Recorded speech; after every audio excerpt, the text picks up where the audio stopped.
hate mongering. My identity is not my lying. My identity is not my drunken behavior. My identity is not my addiction to drugs. My identity is far greater than it. It's not my abuse. It's not my abusive behavior. My identity is not my recklessness. My identity is not my weakness.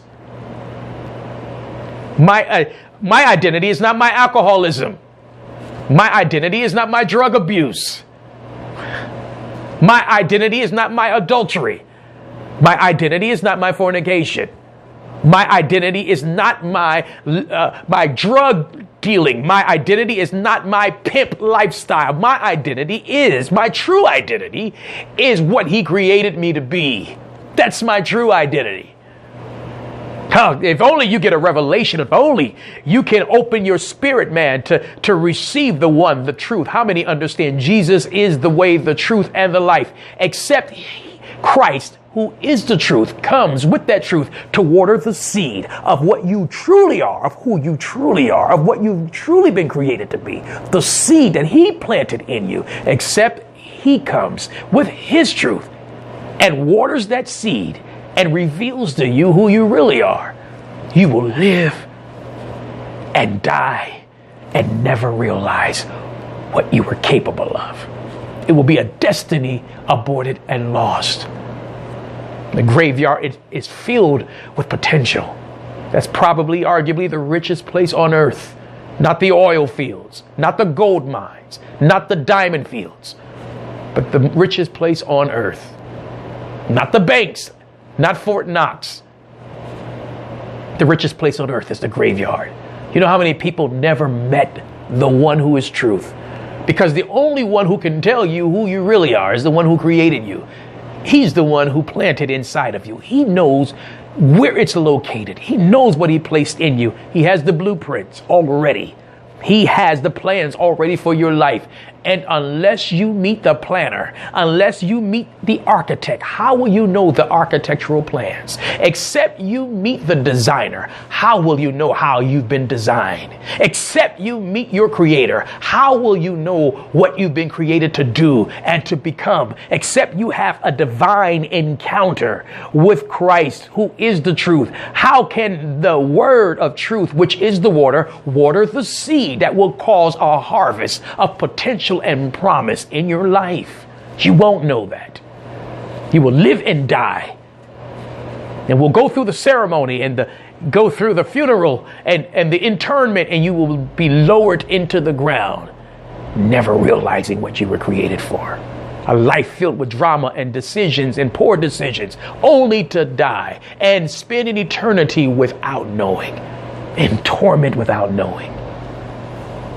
There was a powerful revelation that we never knew before. And that is what our true identity is. Not our ID, not our identification, not what you look like, not what you sound like. All of that's a shell. That's just a shell. My outer appearance is just a shell. All of that is it's superfluous. Who you really are is based upon what God created you to be. This woman is a bridge. She's a fire starter. She's an evangelist in her created design. She's a disciple in her creative design, in her divine destiny. That's what's inside of her. There is a powerful destiny, stay with me, that's over her life. We thought this was just about, quote unquote, worship. But we never knew that worship begins with the revelation of the truth of who you are. That's when worship begins. True worship begins when truth is revealed. When truth is revealed, when I come into the knowledge of the truth of who I really am, then I can worship. No, not when I get to a building and lift my hands. Not when the music begins. Not when the song begins. That's not when worship begins. That's the misnomer about worship. That's what I'm here to do. We're here to blow up that misconception concerning worship.